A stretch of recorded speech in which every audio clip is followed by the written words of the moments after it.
आपको बताते चले काशी हिंदू विश्वविद्यालय में दिनांक 6 एवं 7 जुलाई 2026 को 21वीं सदी के लिए शैक्षिक सुधार डॉक्टर श्याम प्रसाद मुखर्जी एवं लोकनायक जयप्रकाश नारायण की विरासत के आलोक में शिक्षा की पुनर्कल्पना विषयक 2 दिवसीय अंतर्राष्ट्रीय सम्मेलन का आयोजन किया जा रहा है। यह महत्वपूर्ण आयोजन डॉक्टर श्याम प्रसाद मुखर्जी तथा लोकनायक जयप्रकाश नारायण के 125वीं जयंती वर्ष के उपलक्ष्य में आयोजित स्मृति समारोह के उद्घाटन कड़ी के रूप में संपन्न हो रहा है। विशेष बात यह है कि इस सम्मेलन को यूनेस्को के 2026-27 दिवसीय association with the celebration of anniversaries कार्यक्रम के अंतर्गत मान्यता प्राप्त है, जिससे इसकी राष्ट्रीय और अंतर्राष्ट्रीय महत्ता और भी बढ़ जाती है। इस अंतर्राष्ट्रीय सम्मेलन का आयोजन यूनेस्को के साथ सहयोग हेतु भारतीय राष्ट्रीय आयोग INCCU शिक्षा मंत्रालय भारत सरकार द्वारा किया जा रहा है। इस आयोजन में शांति एवं अंतर सांस्कृतिक समझ हेतु यूनेस्को चेयर तथा मालवीय शांति अनुसंधान केंद्र काशी हिंदू विश्वविद्यालय सहयोगी संस्थाओं के रूप में सहभागी है। सम्मेलन का उद्देश्य केवल शिक्षा पर विमर्श तक सीमित नहीं है, बल्कि बदलते वैश्विक परिदृश्य में भारतीय शिक्षा व्यवस्था की दिशा दृष्टि और मूल्यों को नए सिरे से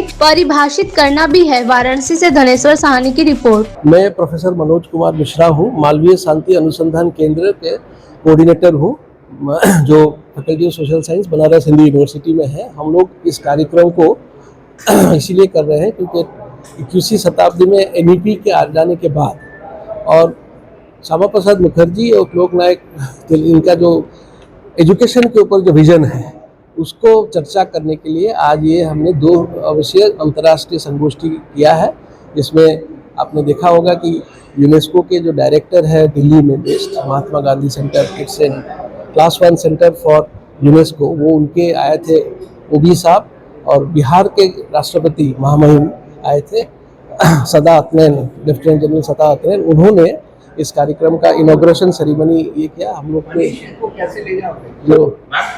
लोग के जो VC है और यूनेस्को के जो कोऑर्डिनेटर है, उन दोनों ने मिलकर अभी चर्चा जो होगा किन किन विषयों पर होगा, क्या चर्चा 2 दिन का होगा, जिसमें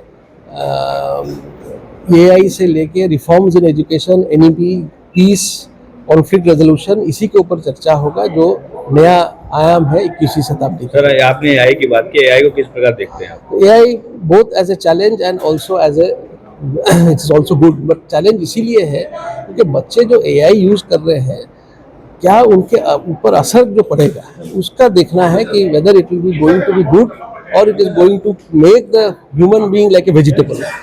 उसी तरह से हम लोग देख रहे हैं, जैसे अभी हम लोग एक एग्जाम किए थे जिसमें बच्चे ने क्वेश्चन पेपर AI में डाल दिया, उसका तुरंत आंसर आ गया, उसको लिखने लगा।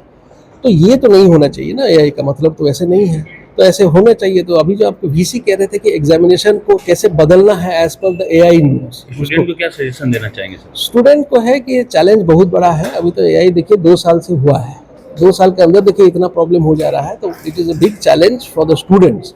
How do you accept AI and how are you going to look at AI from any point of view? That is what the challenge is. हमारे चैनल के माध्यम से क्या संदेश देना चाहेंगे? आपके चैनल के माध्यम से ये कहना चाहेंगे कि ये जो संगोष्ठी हो रहा है, ये पूरे भारत के जितनी यूनिवर्सिटी है, ये एकमात्र यूनिवर्सिटी है जो श्यामा प्रसाद मुखर्जी के ऊपर ये व्याख्या कर रहा है। और आज आपने देखा होगा प्राइम मिनिस्टर ने ट्वीट किया, उनका एक लेखन भी आया है जो वायरल हो रहा है सब जगह। तो this is the biggest opportunity for us Banaras Hindu University to take the lead in the division of AI। एक क्वेश्चन और, श्यामा प्रसाद मुखर्जी की जो पहले की कल्चर थी, आज के बच्चों में जो कल्चर, उसमें कितना डिफरेंस? इसमें तो बहुत सारे डिफरेंस है।